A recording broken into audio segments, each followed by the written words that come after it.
very grateful to be with all of you this evening. Special gratitude to Bijay and Gitanjali for opening the doors of their beautiful home for all of us. And thank you so much for each of you taking your very precious time to be with us.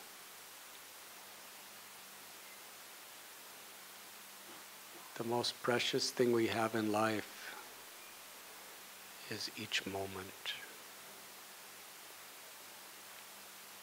How we utilize these moments and for what purpose is so much what determines not only the quality of our life, but what we can achieve in life. This is the universal question that has been asked from the very beginning of time and before. What is the greatest purpose that I can achieve in my life? We do not know how long we live. Padam padam yad vipadam natesham. In this world, at any moment, changes could come about. But while we are here, what is that purpose? And for each and every one of us, we have so many purposes.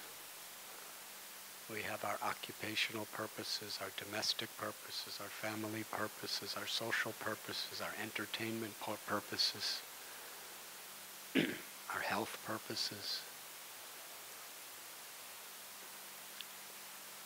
And there's also a spiritual purpose.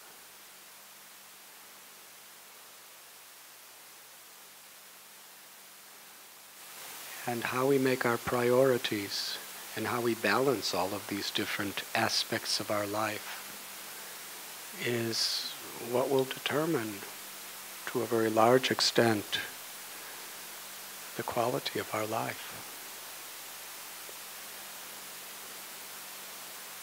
Shakespeare said, if you lose your money, you lose nothing. If you lose your health, you lose something. But if you lose your character, your integrity, then you lose everything. The Brahma Sutra tells us, Anandamayo Bhyashat, that every living being is seeking pleasure. The little insect, the cockroach, the ant, our dogs or cats, every type of human being, from every nationality, from every caste, from every race, from every religion, everyone is looking for pleasure. And according to our consciousness and how we have been conditioned, we have different ways of finding that pleasure. And why do we make so many arrangements to avoid pain? Because it interrupts pleasure. And why is it that every living being has this in common? This quest for fulfillment. According to the Gita, it's because it's our inherent nature. The living force within every living being is by constitutional position Satchit Ananda, eternal, full of knowledge, and full of bliss, full of happiness. But when we forget our constitutional nature, what is within ourselves, and when we forget our relationship with that which is beyond this ever-changing world, then we seek that pleasure in things. Things can give satisfaction to the mind to some extent. Things could give satisfaction to the senses to some extent. But the only experience that gives pleasure to the heart is to feel love and to give love.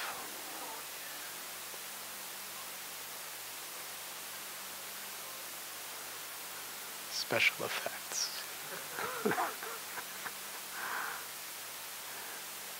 If we have everything in the world but we have no one to love and no one who loves us, our heart is empty. Because it is that love that is true pleasure. And the need for that, the hunger for that, is our inherent essence. And all the great spiritual traditions throughout time are teaching us that Bhagavan, or God, who we call Krishna, has many names, is the ultimate object of all love. And when we connect to that love that is natural within us, not only do we find the experience of His infinite love, but then we become an instrument of that love in whatever we do. In the Bhagavad Gita, Arjuna was a warrior. That's the least likely occupation to love, is it not? And when you're a warrior in Kurukshetra like Arjuna, you can't be lazy. He was really busy. At every moment, if he wasn't totally alert, totally focused, he would be finished. So he was performing his duty with meticulous, determined enthusiasm. But he was doing it in a spirit of compassion, as an instrument of God's love. And Duryodhana, he was an instrument of his own envy, his own greed. They were both doing the same thing, but the result was very different. So how we choose to utilize our time is so important.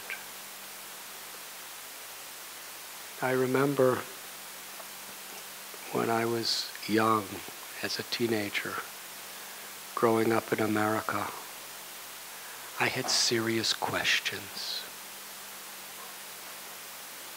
Bijay and Gitanjali asked me to speak on this book that I wrote, so in honor of their wish.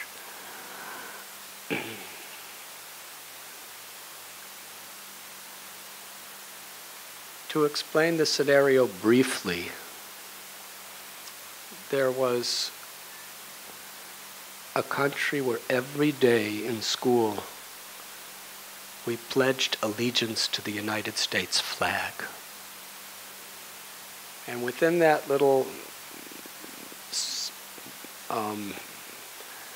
pledge that we would speak, it was one nation, individual, under God, with liberty and justice for all.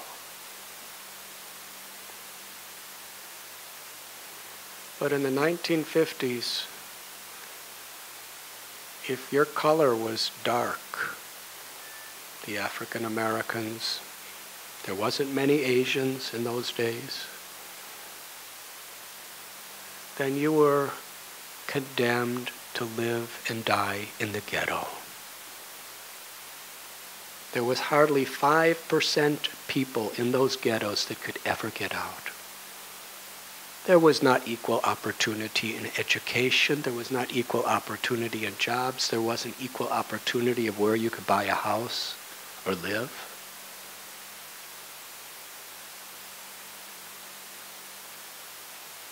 This troubled me.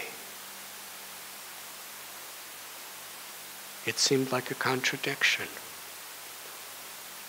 At the same time, there was a war in Vietnam. And if you turn 18, you have three choices. If you're a man, either you go to war and fight and kill or be killed, or you go to jail. The third choice, you secretly escape from America. You cross the border and hide. And many of us didn't believe that that war was worth fighting, worth dying for. And when some of the young generation demonstrated by questioning the validity of this war, I was one. We were beaten by clubs, tear gassed, sometimes imprisoned by the police, who we were told were protecting our freedom. It was a contradiction. At the same time, I was seeing around me a lot of wealth, a lot of prosperity, people gaining tremendous power.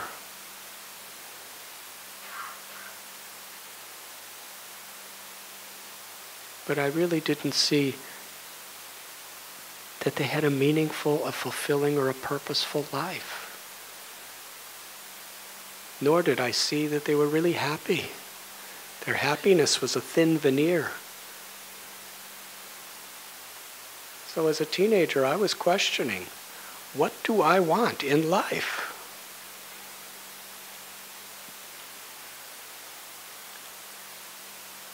And somehow or other, I wanted to see how people of other countries view life, society, God. And I wanted to see how other people in other countries viewed America. I was taught that America was a subjugated country being exploited by the British, and we fought a war against them, and we got freedom. I believed in that. But then I went to England, and I asked them, what do you learn in school about this? That you people were just a bunch of savages, and we were trying to give you culture and education and society that's based on real principles, but you just fought against us like animals, and ultimately we gave it to you. Well, that's very different views of history.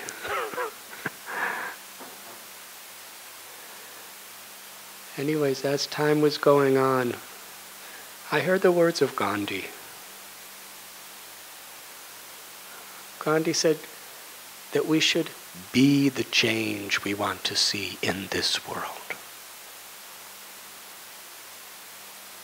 And I witnessed of the people who were like me, it was called the counterculture, we had the same problems, the same issues as the people we were demonstrating against. Just different clothes, different language, and different ideas.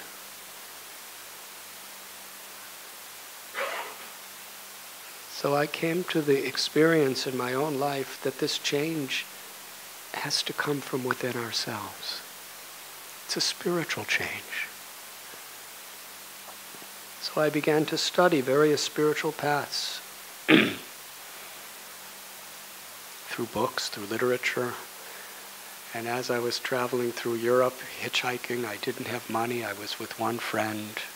I was 19 at that time. We were going to synagogues to study Judaism, going to cathedrals to study Christianity. Eventually, it's a long story, we ended up in a cave, living in an island of Greece, and I was praying for direction on the top of a mountain, all alone. My friend, he was doing his prayer on this ocean side, And every evening after sunset, we would share our experiences. One day, I was literally crying for direction. And I heard a voice. And I knew if I follow what this voice said, my life would never be the same. It was the loudest voice I ever heard in my life, but it was completely silent. Came from within. 3 words. Go to India. At that time in my life, I had never met an Indian. I had never eaten Indian food. Never tasted a chili pepper. I didn't know where India was. I didn't have a map. And I had no money to buy a map. But I was determined to go. I went back to the cave. I climbed down the mountain where my friend was. And I said, something incredible happened to me today. He said, something incredible happened to me. I said, what? He said, you won't believe me. I said, I will believe you. He said, no, you won't believe me. I said, tell me. He said, I heard a voice. He said, what did he say? He said, you won't believe me. No, I will believe you. What did he say? He said, go to Israel. I said, Israel? Where? He said, I told you you wouldn't believe. No, I believe you, but I didn't hear you. Where? He said, Israel. We should go to Israel together. I said, Gary, he told me to go to India. India? The next morning at sunrise, I left the cave and started my journey to India. I was hitchhiking. Do you all know what hitchhiking is? You go like this. Recently I was giving a lecture at the University of London, this SOAS, and they asked me to tell this story. And afterward, one girl came up to me, maybe 21 years old, very lively girl. And she said that I really liked your story because I am the president of the United Kingdom Hitchhikers Association. And I want to follow the same path that you took, from London, through Europe, through the Middle East to India, through Turkey, Iran, Afghanistan, Pakistan. And I want to bring a group. I wanted your guidance. I said, my guidance is that you should take your group and hitchhike to the Heathrow airport. And then take a plane, because you can't do this anymore. It was difficult enough when I did. But went through Turkey, then Iran, then Afghanistan. Took 6 months to reach the Indian border. But I'll just share a few stories that really had an effect in my life. I was in a place called Kandahar, Afghanistan. And they were the poorest people I've ever seen. They were very friendly. And somebody invited me to a little tea stall. It was just a shack with a dirt floor, and it fit about 10 people. They were all crouched, squatted down on the floor, on the ground, just drinking this tea. They gave me some tea. And then this boy, he may have been 15 or 16 years old, he came in. He was so poor. He was literally in rags and emaciated thin. He was obviously totally illiterate.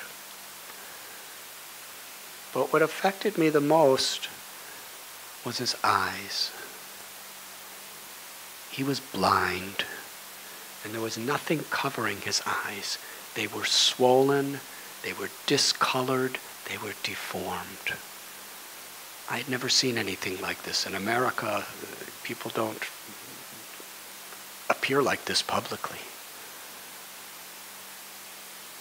He had a stick, just a branch of a tree, with a rusty can at one end, and there was a wire nailed from that end to the other end. It was a musical instrument. He started playing. It wasn't like the guitars that I grew up with. It just, that one string, he went boom, boom, boom, boom, boom.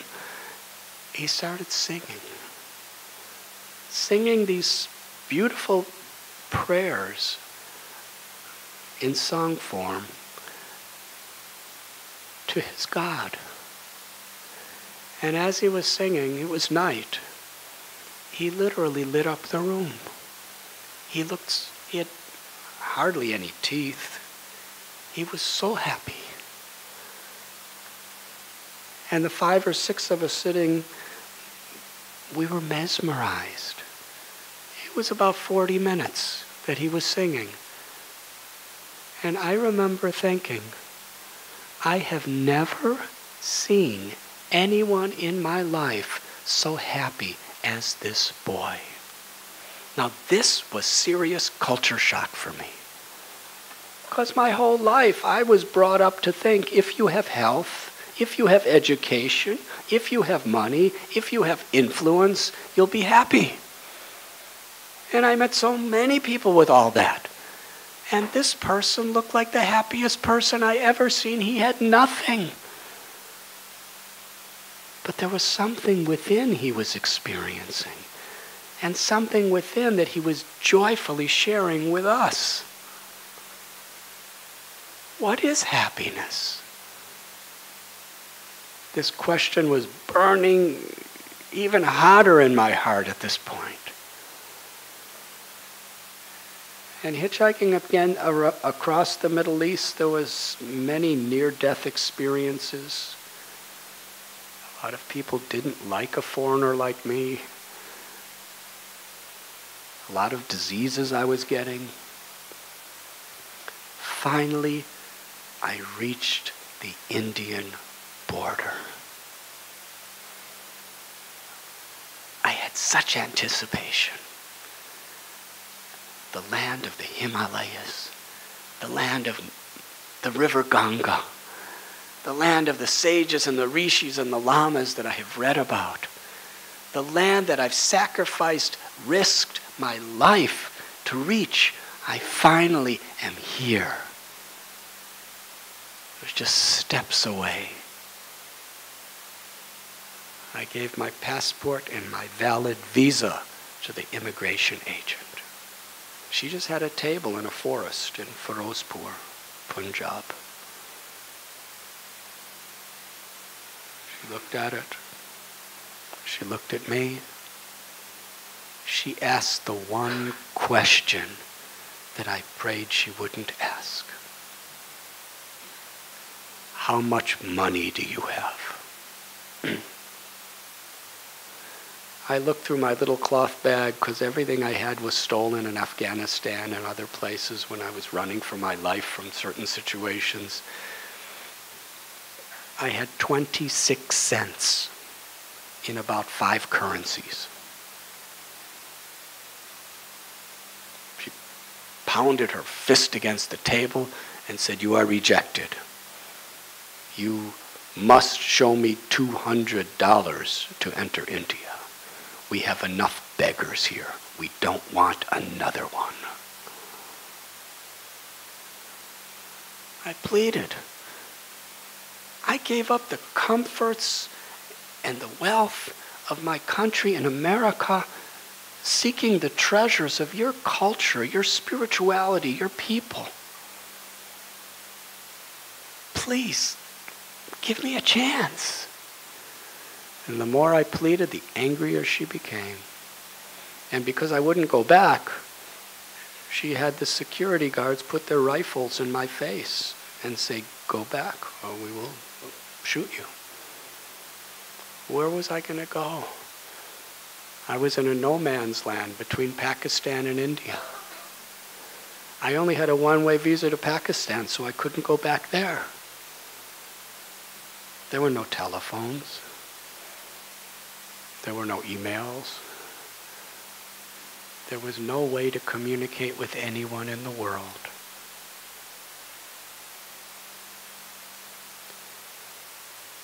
I remember asking God. I wasn't so sure who this God was, but I believed he heard me. Why have you led me all this way and now I can't get in? 6 hours. I kept going back to the guard and kept getting rejected. Finally, there was a change of guard just around sunset, and a very tall Sikh gentleman, elderly man. He took the post, and the previous guard pointed at me and said, "Don't let him in." And he said, "I will never let him." She drove off in a Jeep, and I approached him. He looked at me like, "Don't approach me. I know about you." And I handed him my passport and he wouldn't even take it. I said, "Please let me in."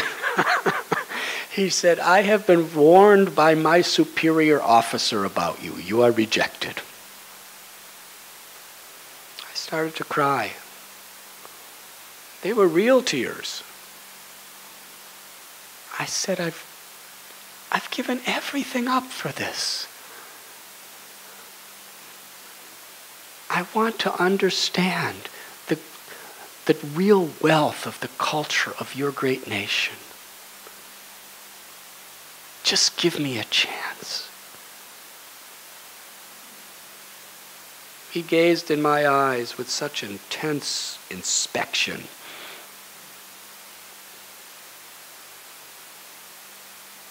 For about a minute. No word said. Then he said, "I am going to, even though my superior officer ordered me to reject you, I am going to give you the chance that you're crying for." He said, "Sometimes a man just must follow his heart."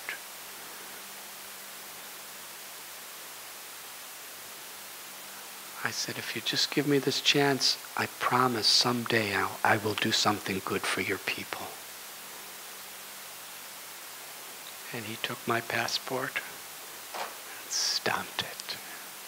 He put his hand on my head and said, "Son, may you find what you are crying for. Welcome to India."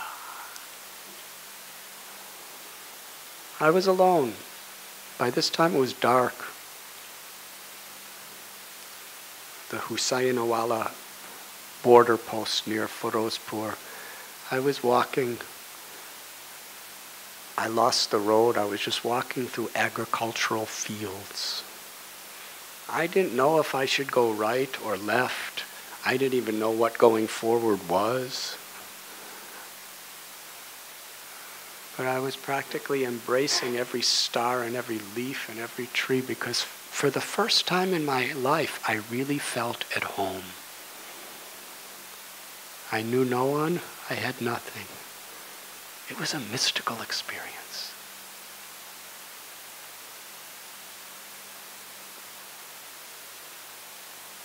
Eventually, I went to the Himalayas.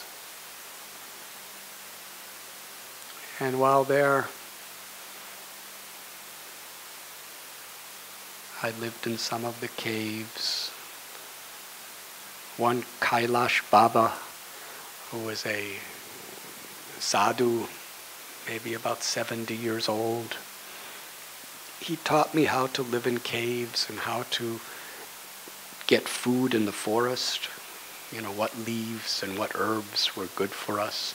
He taught me how to live among leopards and snakes, scorpions and wild elephants.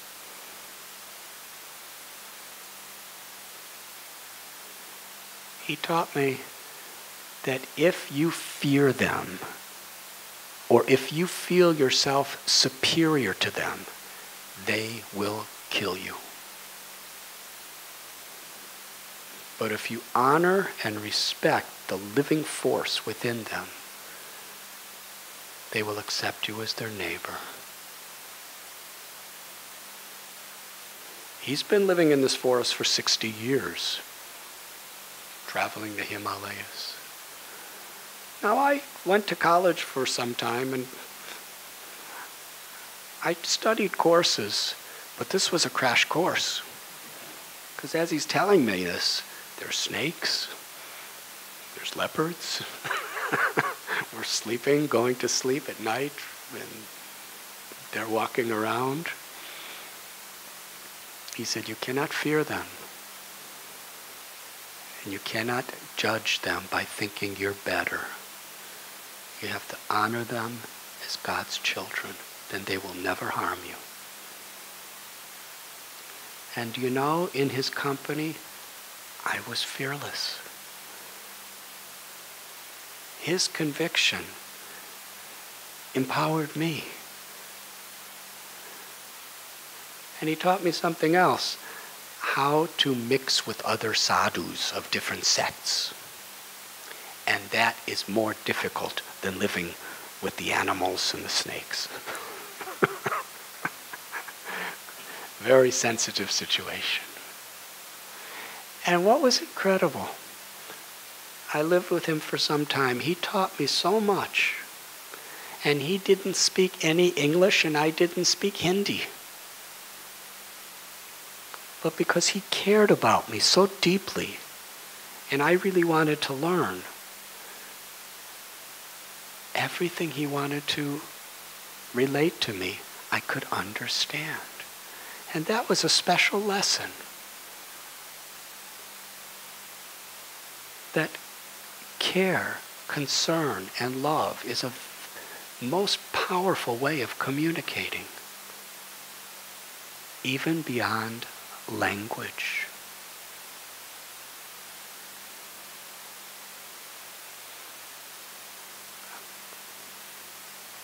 I stayed on the bank of the Ganga and went in a rock in the middle of the Ganga and sat on that rock from sunrise to sunset every day for about a month.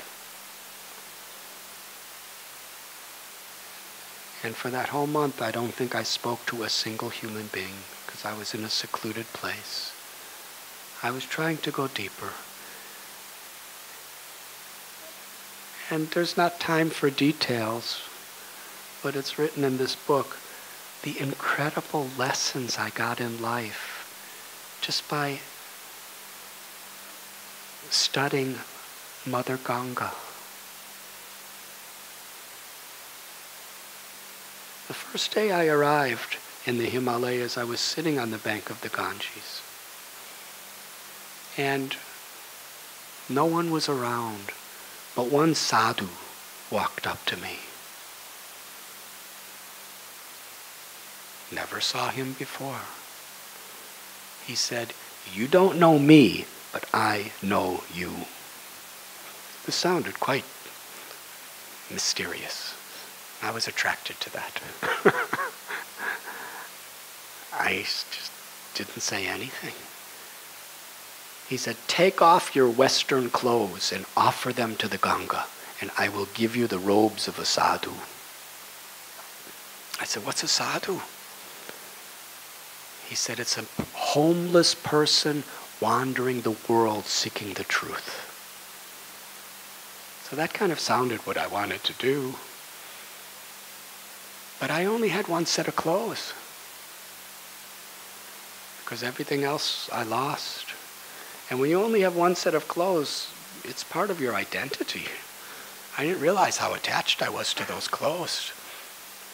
When you're about to lose something, you're really understand how much it means to you.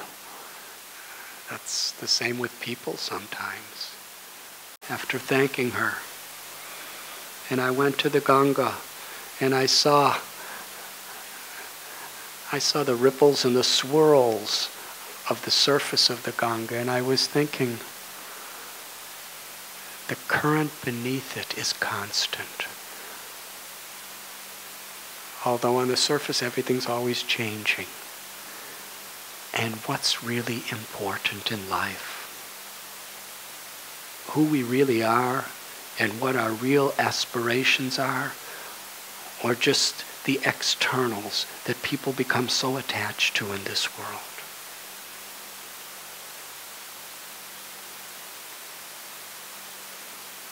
I met many yogis, many gurus, many sadhus, lamas, studied under them.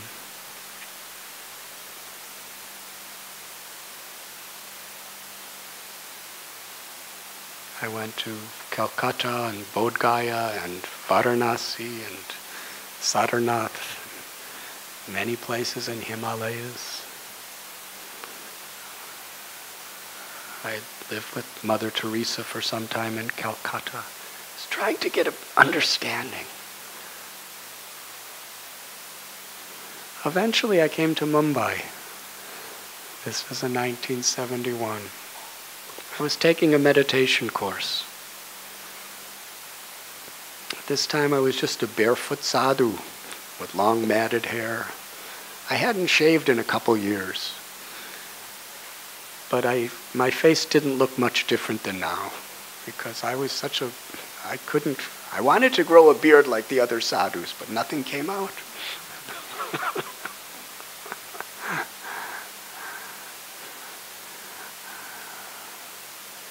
I was walking down the street here in South Mumbai, just for walking. I had no place to go.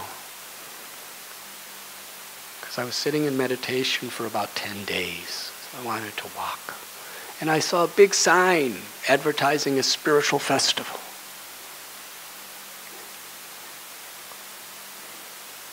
When I went there, there was a big tent. It was in Cross Maidan. And in the evening, over 20,000 people gathered. And I was sitting way, way, way in the back. And there were some people doing kirtan on the stage. And then the guru came.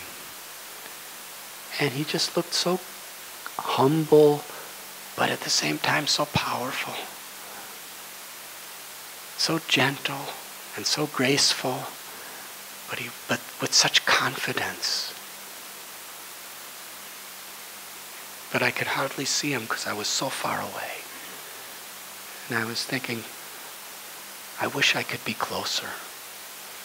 But I didn't feel it was right to go in front of anyone else, so I just sat there. And then I saw him call somebody and talk to him. And that person who he spoke to was going like this in the crowd. And no one came. So he came down in the crowd and went through this entire sea of people, came all the way to the back, walked right up to me and said, "My guru wants you to sit with him on the stage." I asked, "How does he know me?" He didn't answer my question. He just took my hand and pulled me. And I was very pullable in those days. So he pulled me through the crowds and onto the stage. And this very gracious, saintly person welcomed me and offered me to sit. He couldn't speak because there was a kirtan and it was very loud. So I sat just about this far away.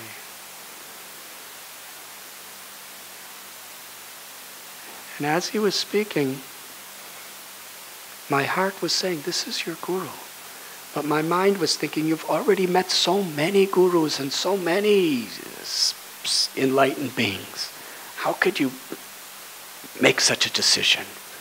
So my mind said no and rejected what my heart was saying. So he invited me to sit on stage with him, and I did for about 14 days, every morning and evening during his classes. And then I went back to the Himalayas.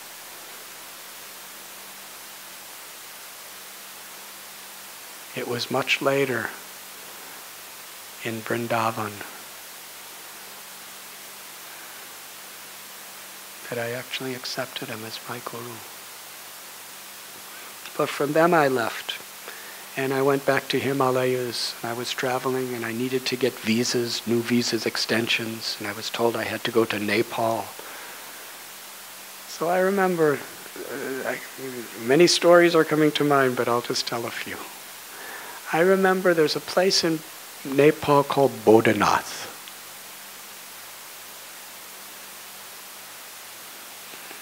I remember sitting there thinking about that friend of mine who went to Israel, Gary. I was wondering where Gary could be. He was my lifelong friend. From 10 years old, we grew up together. But I thought I'll probably never see him again. And I was just sitting in a little forest. And here's another lesson I learned. I saw this gigantic, muscular German tourist with a big bag of groceries. He was walking through the forest. He was probably at least 6'5", and he was obviously a bodybuilder athlete. He was huge. And I was just a skinny little sadhu sitting under a tree, wondering what's he doing here. And he made a lot of noise when he was walking. He was like boom, boom, boom. And I'm looking and okay.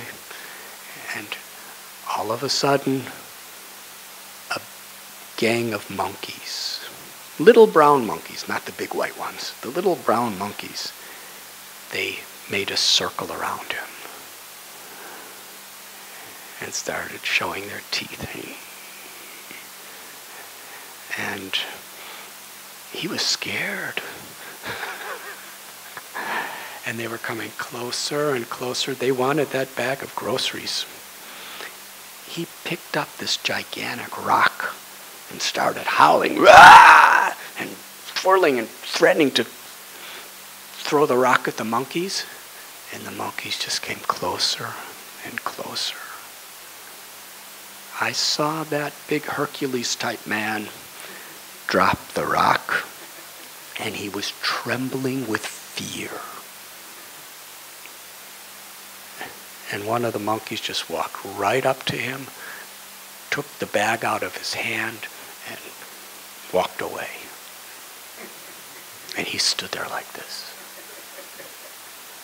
And all the monkeys gathered around the bag to get stuff from it. And he ran away because they were busy eating his food.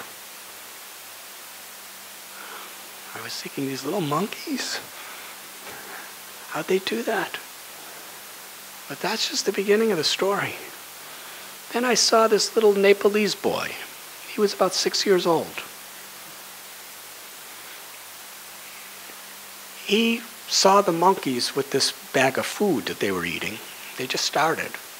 And he picked up a little stone and went running to the monkeys, and all the monkeys went, and all ran, scattered in all directions to get away. And he picked up the bag and walked away with it. I was thinking, what just happened? That little boy did not weigh as much as one arm of that European. Why were the monkeys scared of this little boy and they weren't scared of him? He was holding a rock this big. He had a little stone this big. I was trying to